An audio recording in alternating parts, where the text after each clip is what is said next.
Hey guys, it's Candace. And it's Elena. And you're listening to Cousin on Crime.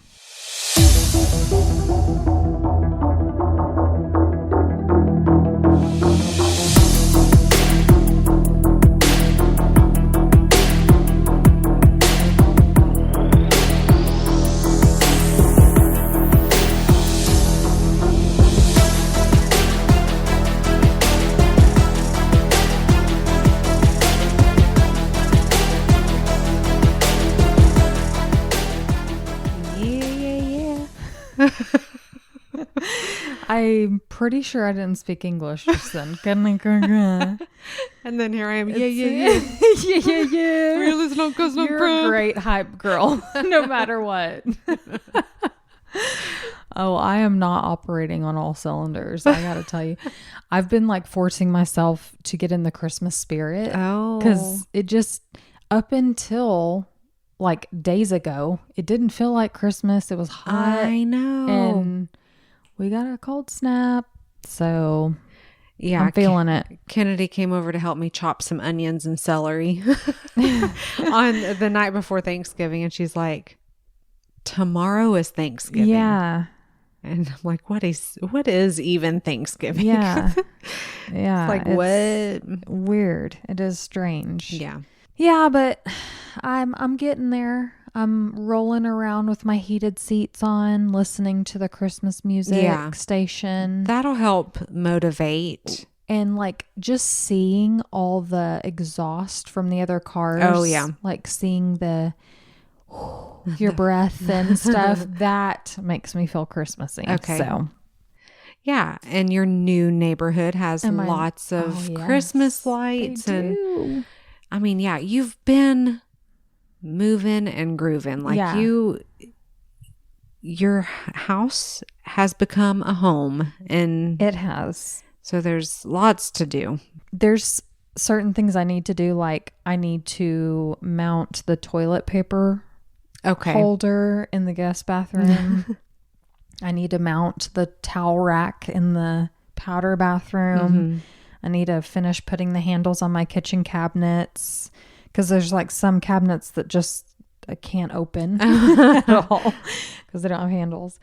But it's just little things like that. And there's like 1,000 of those little things. Yeah. And then I'm like, well, we just put up the tree. Thankfully, it's pre-lit, but we haven't decorated it yet. So I'm like, oh, I want to decorate the tree. Yeah. I just need an assistant or a clone. Well, I mean, there is Hazel. Yeah.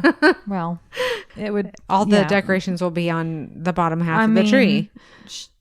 She would spend 2 minutes doing decorating and then get distracted. It's your with turn, Mommy. So, but yeah, 'tis the season. Oh, shall we say what we're thankful for? Yeah, go for it. I'm thankful for this life. I spend far too much time like saying to myself, things will be better when, or things will slow down when. Yeah. And I really just need to take each day as it comes and find time within each day to slow down a bit. That's so good. That's a good reminder. Actually, that's funny that you should say that because in my Bible study this morning, I took a picture of, underlined it, and I took a picture of the page because I didn't want to forget it. I mean, it sounds so profound. It's like very simple, but focus on the 20% of activities that yield 80% in return. Don't waste your time on the remaining 80% that will yield only an additional 20% of your return. So like, what are you doing? Like you're doing all this stuff. I got to do this. Got to do this. No, focus. But what's the productivity coming out of it? Focus on this 20% and your productivity will be 80%. Don't worry about the 80%. You'll get to it. Yeah. Yeah. And I got an email today about PTA activities for December. And I was just like, of course I want to sign up and do all these things. And I'm just like, I just can't. Yeah. And that's okay. Like, Yeah. That's okay. It is okay. Every time I've been to like decorate the doors or do whatever, like the house parents do, it's only a few of us. So I'm like, where's everybody else? Right. But I just can't at this time. But next time, definitely. Mm-hmm. But you're right. We need to just focus on the things that matter. Right. Things that need to get done. And I just need to remind myself of that. Yeah. Yeah. Focus on this life. So that's good. That's a good one. So that's what I'm thankful for. What are you thankful for? Sounds cliche, but I have to say the family that God gave me, that I was born into, mm-hmm. and the family, the friends that have become family. Yeah. So yeah, yeah, that's good. I love all of y'all. I love it. Well, let's just take it down a notch. No more thankfulness. Let's take it down several notches. Oh, okay.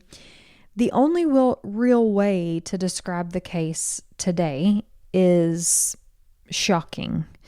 There isn't a part of the story where you're going to be la-di-da, relaxed and listening without saying, what did you just say?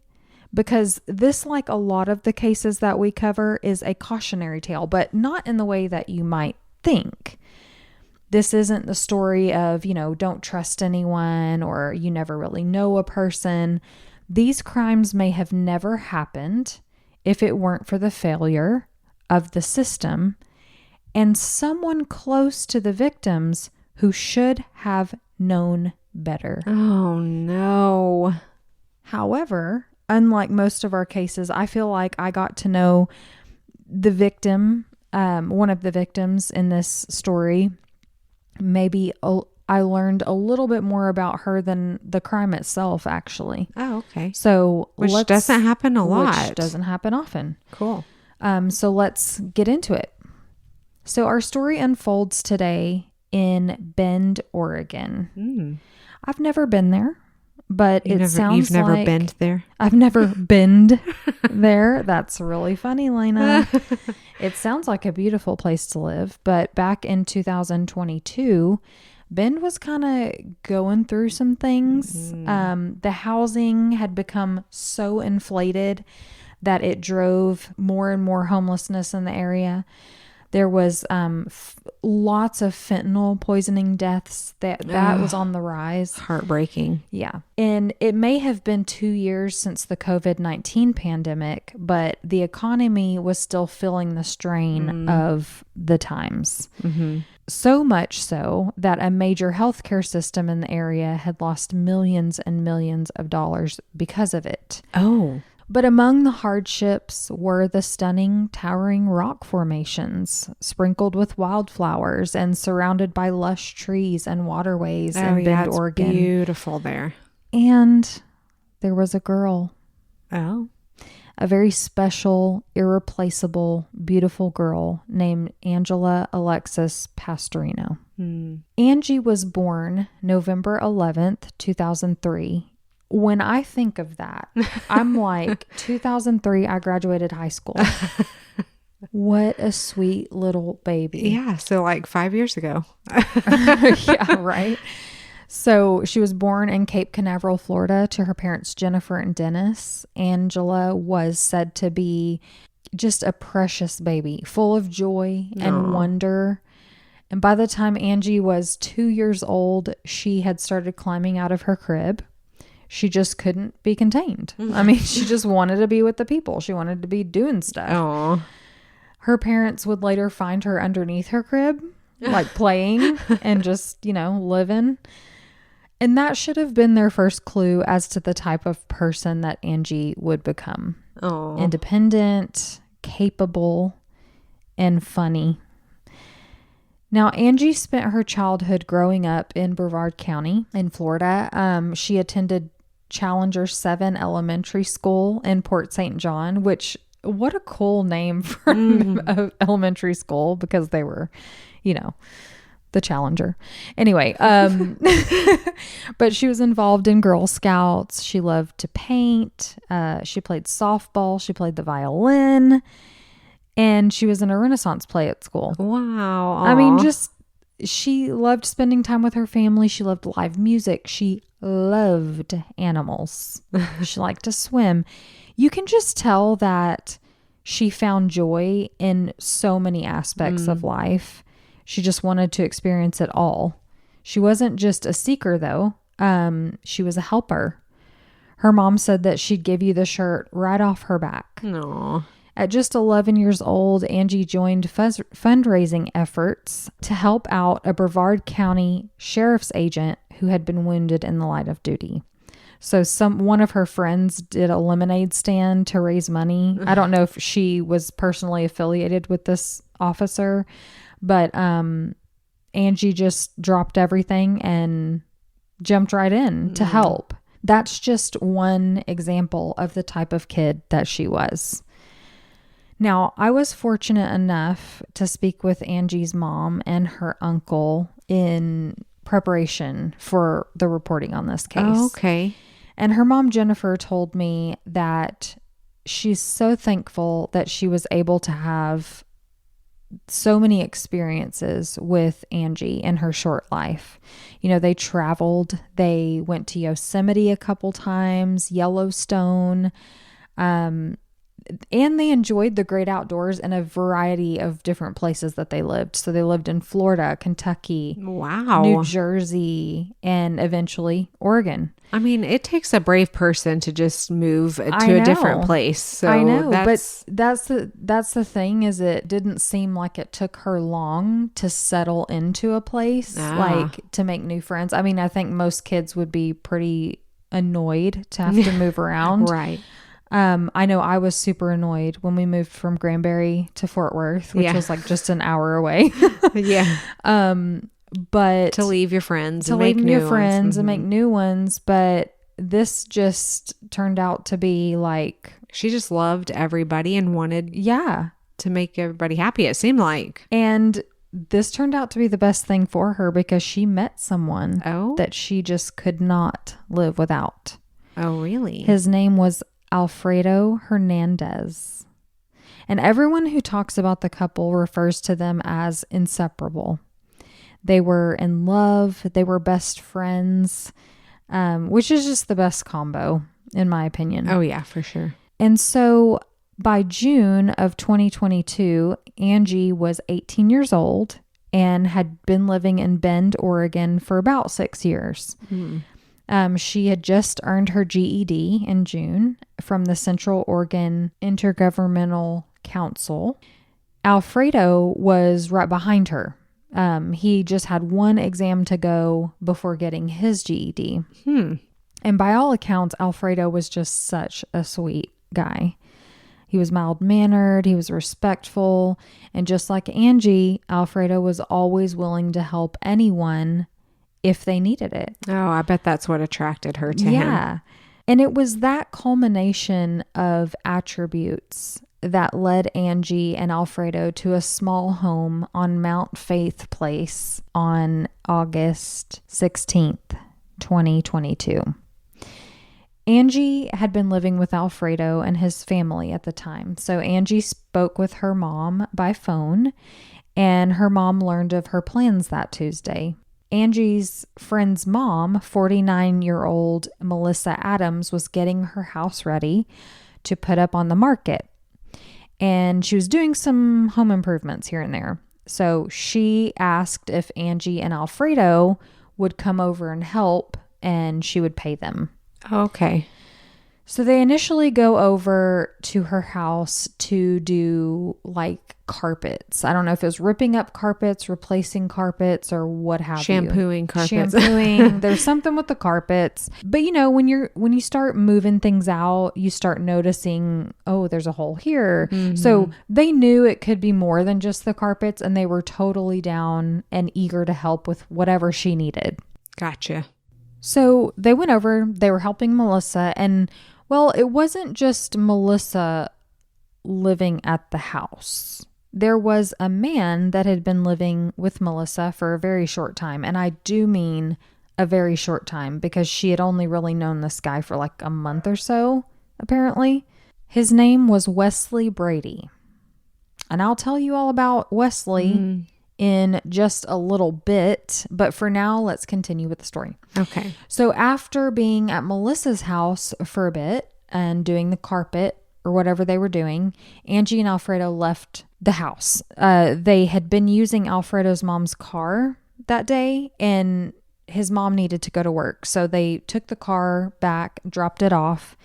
And after that, they go back over to Melissa's. And the plan was for them to spend the night there. Melissa is her best friend's mom. Okay. Yeah. Nothing weird about this. Okay. This is just, I mean, you would go spend the night at Stacy's house if Stacy wasn't there, right? Yeah. So this is just a family. It's a family feel. It is. So they were having fun over there. The four of them had been drinking, potentially smoking weed. And I don't like the way this detail is included in the reports, because it suggests that, oh, these kids were over there partying and, having fun, and like they got what was coming to them. I hate it. Right. It feels gross and I don't like it. Like the stigma behind it. Right. And in fact, there are actually, from the reporting, there are comments on like Facebook reports that are like very victim blamey, and I hate it. Facebook, man. I know. People are stupid. Yeah. So they were drinking underage. Yeah. When did you have your first drink? I was 18. I'll just say it right now. I was 18. I was not 21. And, I mean, we all have our independence and we all do things. And she was at her best friend's house. Yeah. In a safe place. Right. So she thought. You would think that Melissa would take some type of responsibility in keeping her safe. But that was not the case. Oh, man. The following day, August 17th, Melissa and Wesley turned up at Alfredo's mother's house to return Angie's dog and cell phone, which they said they had found in a bush outside. When asked, well, where are the kids? Where's Angie? Where's Alfredo? Melissa and Wesley said that the couple had gotten into a fight the night before, and they left around 11 p.m. And they acted surprised to hear that they weren't home. Oh, okay. And obviously they have Angie's phone now. So that's not going through. Nobody's answering that. And they were very worried. By the time Angie's mom got wind of this, she's real worried, because these kids are not like that. They're always keeping their family in the loop. They're honest with their family. They're not shady. So to not know where they were is just weird. Jennifer reported Angie and Alfredo missing as soon as they realized the kids never came home the night before. She didn't just notify authorities, though. She also posted a photo on Facebook urging the public, come forward if you have any information regarding Angie and Alfredo. The police didn't have far to look to know that where the kids had last been. I mean, they said, they were at this lady's house helping or whatever. Her phone was left there. And she even explains in the post where her daughter had last been walking. And this was information they got from Melissa and Wesley. Oh, okay. And that Angie's cell phone was found in a bush and her dog was running around on the streets. So you can imagine hearing this. It sounds like they got snatched. Right. Like it just sounds like they got taken. Now, hours passed with no information and no signs of either Angie or Alfredo in or around the area. In my research, it's pretty unclear what was going on at this time. Were police looking at the home that the kids were last at? I mean, or did they just take Melissa's word and say, oh, the kids left? Okay. There was no evidence to suggest that the kids may still be at the house. I mean, the dog running around outside, the cell phone being found. I mean, that suggests that they did leave. And it suggests that they met with foul play outside the home. Right. It seems like they did not go far since the dog was still close. Right. But maybe police should go look. Maybe they did go look around the house. I don't know. It wasn't reported about that happening right after the kids were reported missing. So communications manager for the Bend Police Department, Sheila Miller, told the public that it wasn't until about 11:15 p.m. on August 17th when 911 received a phone call from a homeowner saying that she found a person's body in her garage. What? The homeowner was Melissa Adams. What? I wish I knew exactly what she said to police. And how many days later was this? This was the next day. Oh my gosh. Yeah, this was the so the kids are there helping out. The next day, Melissa and Wesley take the dog and the cell phone back to Alfredo's house, and they're like, "Oh, this Angie left this and the dog's running around." That's when they were reported missing. Right. Later that afternoon. And so now it's 11 p.m. that night. She knows the kids are missing. Yeah. And she calls police to say that she found a body in her garage. Okay. I find the wording very uncomfortable. Absolutely. Very uncomfortable. So when police arrived, they discovered Alfredo's badly beaten body in the garage. Oh, no. And secured the scene until detectives could arrive. Now, it wasn't until detectives arrived that they found Angie's body hidden under some blankets. Hidden. Yes. Oh my gosh. The discovery was horrifying. But wait, Melissa said the kids left the house the night before, right? Yeah. Did she see them leave? Did she get that information from Wesley? It was all so vague, the whole story. Well, Wesley had left the house for a while and returned to find crime scene tape and a bunch of police cars at the house. It didn't take long for police to take one look at this guy, this snake, and realize he was bad news. I mean, if you look at a picture of him, something in your soul will revolt. There's something about him. Now, after some light questioning, though, Wesley told police that around 3 a.m., Alfredo came at him after seeing Wesley and Angie on the back porch talking. Wesley said that Alfredo was in a jealous rage and started swinging at him. And Wesley said he was too drunk, like Alfredo was too drunk to make contact.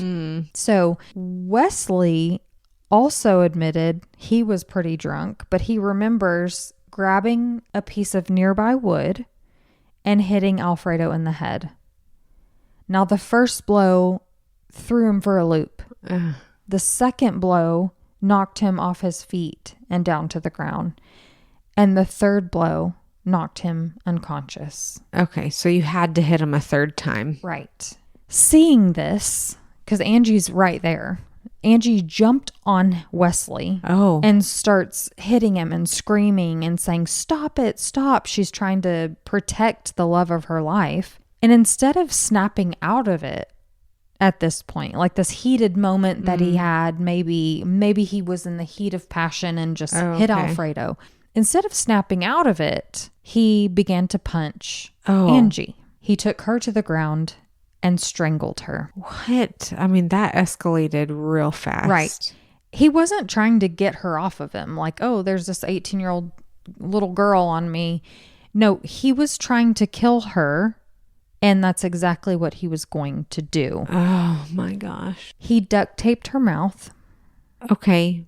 Overkill. Tied her up and discarded her in the garage, burying her under blankets and other things so she wouldn't be found. Ew.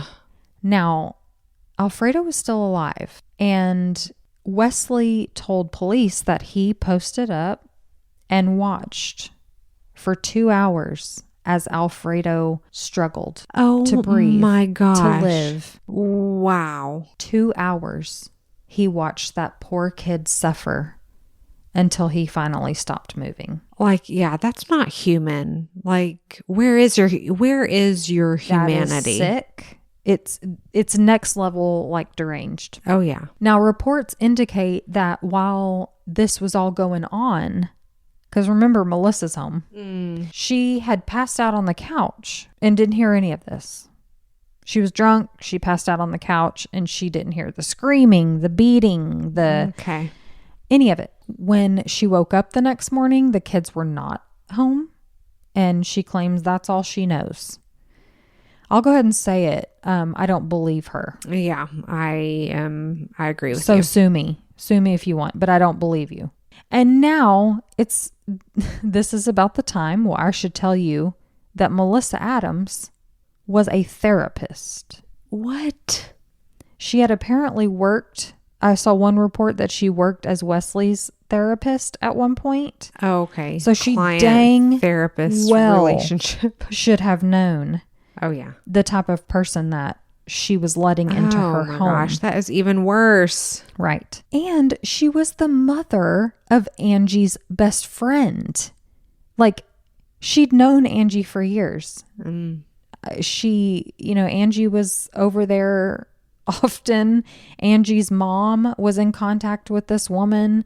I mean, I feel like her position as a mother, it's basics in human decency. Right. But now we've learned that you're a counselor, you're a therapist, a social worker, a mental health professional, and she's letting this all go on in her home. Inappropriate, illegal, all of it. She's trained, this Melissa Adams woman is trained to help people and evaluate mental health conditions, and she is letting Wesley Brady live in her home. See, that's the thing. Like, therapists, counselors, what's wrong with you? Like, they're people too, with lives. They don't have it all together. We think they have it all together because, hey, they're telling us how to have it all together. Right. But shocking. Yeah. Like I said, as a mother, she should have known basic, like, ground rules, basic appropriate and inappropriate things. Yeah. Now, it will likely come as no surprise to learn that Wesley Brady had a history of criminal activity and violence. In 2018, Wesley was arrested and charged for first-degree arson and burglary. He was accused of breaking into a historical home in Bend. How dare you? And stealing multiple items from this home. No way. What a jerk. Yeah. And then he goes back and he starts setting these ritualistic cult type fires in the home. There you go. According to investigators, quote, trinkets among the ashes, pentagrams scrawled on surfaces, and dolls arrayed in sexually violent poses, end quote. No. The arson investigation led police to a home that Wesley shared with his 17-year-old son and his dad, Roger. It was there that authorities made shocking and gruesome discoveries. On the property were dead dogs and rabbits that were partially skinned. Ew. Yes. And they learned some really disturbing things from Wesley's father. Uh-oh. So Wesley's father, Roger, told the Bulletin that his son had been trying to breed dogs. So he was breeding dogs. I don't know why. Maybe so he could have more puppies to kill. I don't know. That's what it sounds like. Yeah. But in the process of, breeding some of these dogs had stillborn puppies. Probably because he was a nasty piece of work and didn't take care of the mother, So Wesley, instead of burying these little puppies, guys, hold on to your butts. He cooked the dead puppies in a crock pot and served them as food to their mother. What? What? He fed the mother. No, I heard you. No, I heard you. Oh, that is demented. Like, I don't even know what to say, and I'm looking at my notes. Like, I know what he did, but I just, like... process. What? Right. Demented. He strangled some of the mama dogs and the babies just because he felt like it. And if you'd like to know more about his disgusting behavior, look no further than the divorce papers between him and his wife, Catherine. Catherine Zancanella, I hope I'm saying that right, didn't hold back in her 2021 memo requesting restrictions on Wesley's parental rights. Okay. He had 3 children. One of them was with her. I think the other 2 were with other people. She said that he used to carry a vial with him, an empty vial, and he would ask his children for samples of their blood so he could put it in the vial. Oh, okay. She explained that he referred to himself as a prophet who could hear people crying and screaming that no one else could hear, and claimed that he knew that the end of the world was near. Well, oh, wow. Back to the animal cruelty, she witnessed firsthand how poorly he treated animals. At one point, he had 7 dogs in a small cage. They couldn't hardly move. He never let them out. He never took care of them. They were all dirty and gross and not eating. And then he would take 1 dog at a time to families' properties, and she would never see them again. Of course, he would say, you know, I took them to such and such's house or gave whatever. them to so and so. But no, we know he was doing terrible things to them, I'm sure. So how does a person like this get to live in a society with people like us? Right. Like, what happened to him? Like, what happened to him? Yeah, right. Dropped on his head multiple times, I'm thinking. So he pled no contest to the burglary and arson case. As part of his probation period, he was to seek mental health treatment and to stay away from animals. So seek mental health treatment. Thank you for that little stipulation. I appreciate it. Yeah. So all those times police suspected him of animal cruelty in the past, you know, he was never charged. So when we talk about repeat offenders, we're talking about multiple crimes. This guy's got 1 conviction under his belt, right? On paper, it doesn't look like much. You know, arson and burglary. Okay, everybody makes mistakes, right? Right. Wrong. Not these types of mistakes. I think I'm about to go off on a tangent here. So I think there should be federal laws for certain offenders, blanket orders or punishments without this willy-nilly chance that they're ever going to be sent back out into society. Why does it seem like the most deviant criminals slip through the cracks? You're right. They do 1 or 2 really heinous things, and because it doesn't qualify for the, 3 strikes rule in some states, they just skate on by. And we will talk about that in our Patreon episode. Okay. So come listen. I'm sure we will talk about it, and I'm sure we'll be talking about it till the end of time. Yeah, right. Anyway. Because what's going to change? And I know that people don't like federal laws. They think, why should the government tell us what to do? It's taking away our freedoms.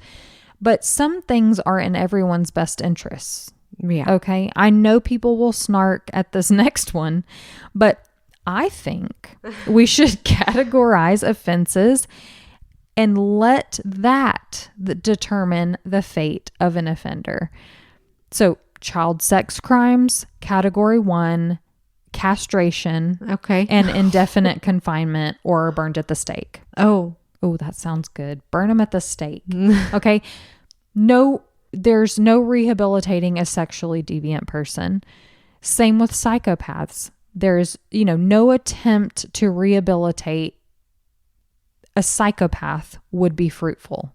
I know people can change. I know it has happened before. God can redeem people. And I love you for that. But, and yes, I am saying a but. There are some people, the people that we're going to talk about in the Patreon episode, they don't, they should not get another chance. The old adage, you can lead a horse to water, but you can't make it drink. Yeah. That is what we're dealing with when we're talking about human kind and people. I know. It's so sad. I hate saying people will never change, but I know there are people that won't. They could if they wanted, but they don't want. Yeah. So, psychopaths confined indefinitely. Okay. What about crimes that this Wesley guy had committed? Okay. Arson, it's not great, but is it worthy of a death sentence? No. Light his hand on fire. Light his pee-pee on fire. Okay. You took it to the next level. Yeah, I will. What about the animal cruelty? Yeah. I mean, I'll even That is a telltale sign that this is going somewhere. So I'll even put the ritualistic prophet nonsense aside, because the animal cruelty alone is a strong enough predictor of future violence. Right. Don't his behaviors shed light on the psyche of this person? Absolutely. I understand a lot of it came out after the murders, but did it? Yeah, people knew about it. I'm inclined to believe that his ex-wife probably had something to say about his behavior when they were going through their divorce. But this slimy little snake slithered right through the rocks and the high weeds, and I don't think it's fair that these families now have to live without their loved ones. Yeah. Anyways, luckily I don't make the rules because people would be castrated and burned at the stake for child sex crimes. I mean, I think, can we all just agree that that's probably the appropriate punishment for child sex crimes? I mean, I don't think that's too far afield. Right. Anyway, what if Angie was your child? Would you care then? Angie and Alfredo were just kids, having barely approached the line between adolescence and adulthood, and they were doing good. They were little helpers. Oh. They were the last two people that deserved something like this. So Wesley was initially arrested. Not much is reported about the injuries to the kids. That's where I was about to ask, is like, do the injuries fit the story? Yes. But when I tell you his charges, that's really all you need to know. Okay. About what was done to these kids.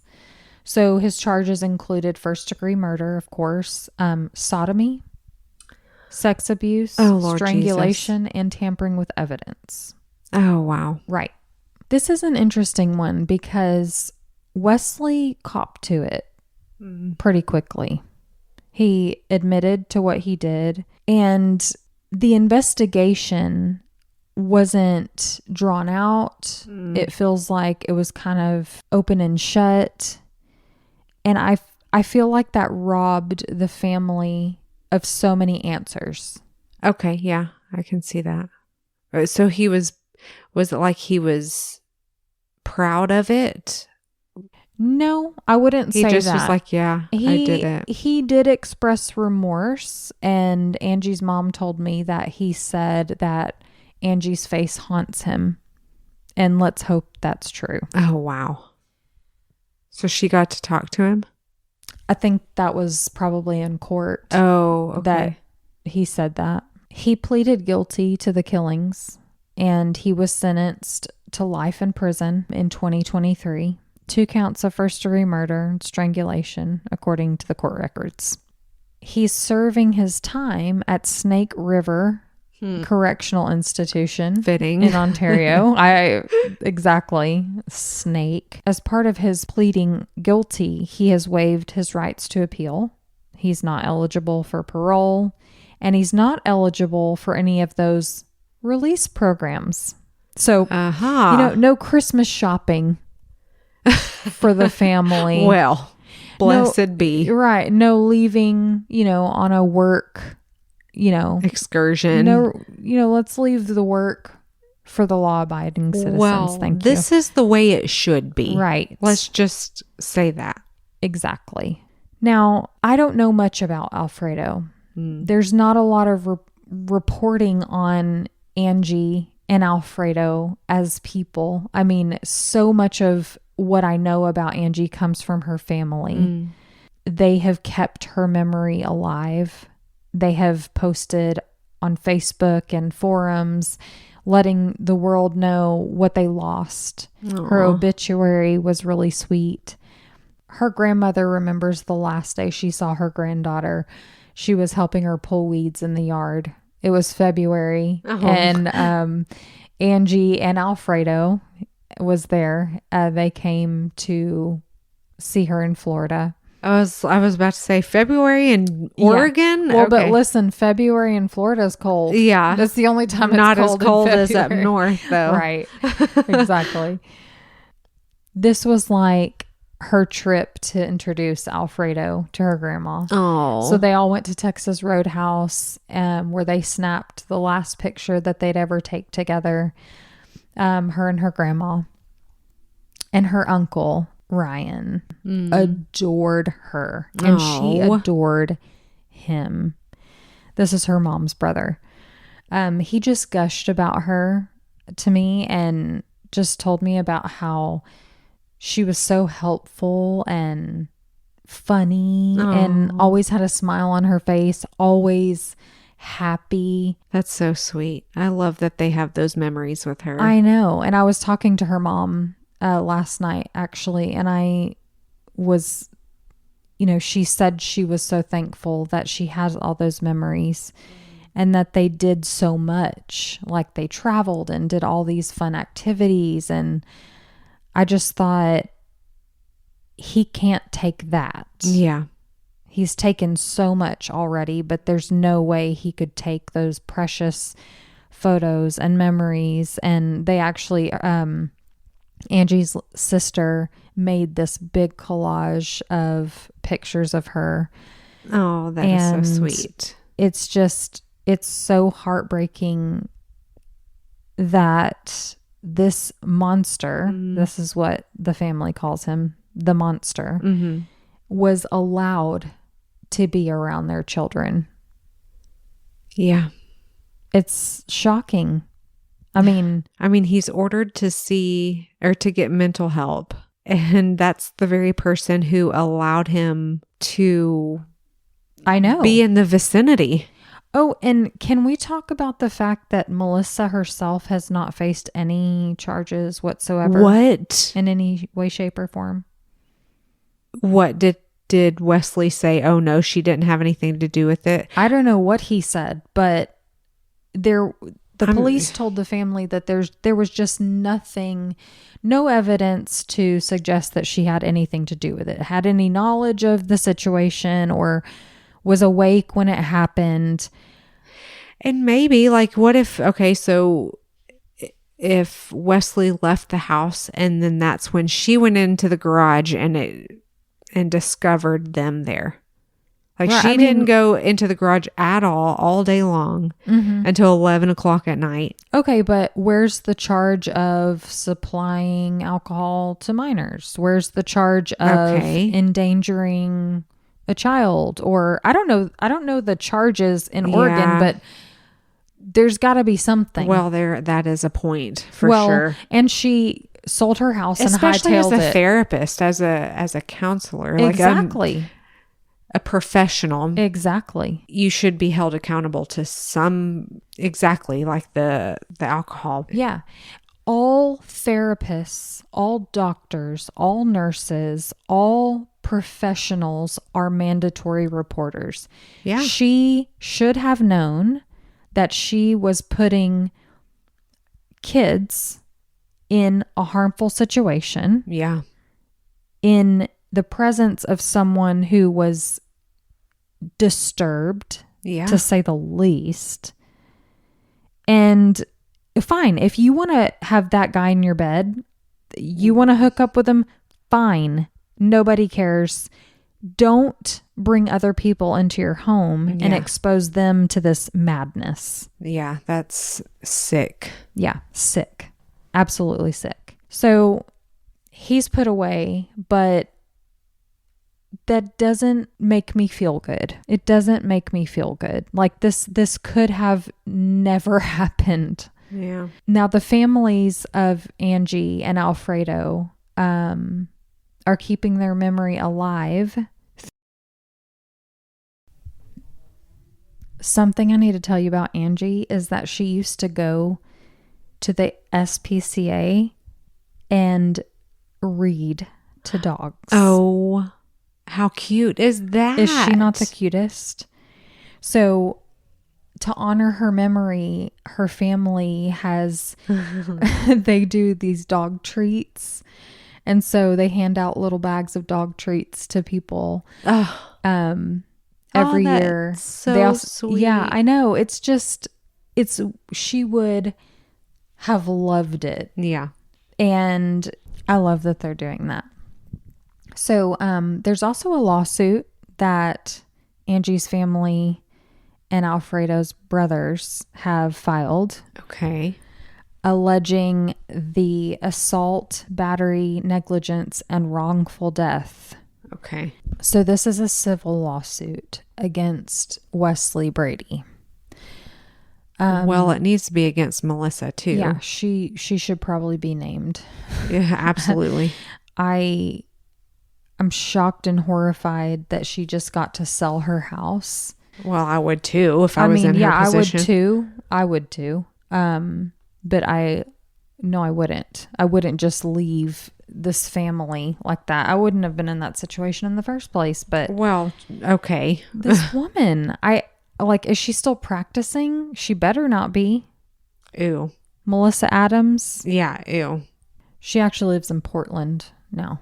So I don't know what she's up to, but how could you live with yourself? Like, she's so culpable in all of this. Yeah. And it's sick that she's not being held accountable at all. So yeah, I mean, she's not ever been held accountable, no charges. I wonder what the statute of limitations is on some of the charges, because this was almost 3 years ago. 3 years ago. So yeah, feels like there could be a shot at something. Right. But rest in peace, Angie and Alfredo. Thank you for telling us about them. They're together. And another thing that her mom told me was that Angie, like, the closest person to her in the world was her grandfather. Oh. And he passed away shortly after she did. And Alfredo was really close to his mother, and she passed away shortly after he did. So it just feels like they're all together. Oh. Being taken care of. Oh. And they're not alone. And it's just sad because I was talking to her mom and I was like, what do you think she would be doing now? And she said that she dreamed of becoming a nurse. And she said, she may or may not have had children. Right. And all of that was theirs to decide. Right. They had planned on getting married to each other. Maybe they would have, maybe they wouldn't have, but it was theirs to decide. And they didn't get the chance because some sick puppy boiler just was living out his grossest fantasies. And he's done other things that have just not come to light yet. It's so sickening. I really you feel safe and comfortable with somebody, and then you're put in a situation where it just all goes wrong. Well, that's the thing is like when I was young and drinking, I would go to someone's house that I knew, not to party or get belligerent, but it's just like if you're gonna to be comfortable, drink, then do it in a safe environment. Yeah, environment. You don't have to go anywhere, and that's exactly what these kids were doing. They were doing just that and helping, trying to earn a little Skrilla on the side. That's just who they were. Yeah, it's a huge loss. Yeah, I mean, seems like they had really good head on their shoulders, and they loved people and just loved to make a difference in this world. I know. We need more people like that. We really do. And they keep getting taken away. I know. By stupid idiots. But let's not end it on him. Let's end it on the fact that Angie would walk down the street and there's no dog that she passed that she couldn't stop and pet. Yeah. I mean, and read a book too. That's so cute. Oh my gosh, so cute. She's like, do you want to read a book? She probably loved animals more than she loved people. And those are special types of people. Yes. But rest in peace to Angie and Alfredo. Yeah, I loved hearing about them. Thank you. I don't love the story, but I love that you told their story. Yeah. That was great. Let's do it again sometime. Let's do it. Bye, y'all. Bye, guys. Thank you for listening to Cousins on Crime. Get connected with us by becoming a free member on our Patreon. Or for just $5 a month, you'll have access to bonus episodes, discussion groups, and much more. If you can't afford $5 a month, we get it. Inflation, am I right? Please consider leaving us a positive review and rating wherever you listen. And don't forget merch. Support our podcast and show the love by sporting t-shirts with our latest designs, or grab an evidence bag to keep the chain of custody for all your valuables. Don't forget to follow our show on your favorite streaming app so you never miss an episode, and get photos and updates on our Instagram at Cousins on Crime Podcast or our Cousins on Crime Facebook page. Have a case suggestion? Email us at cousinsoncrime@gmail.com.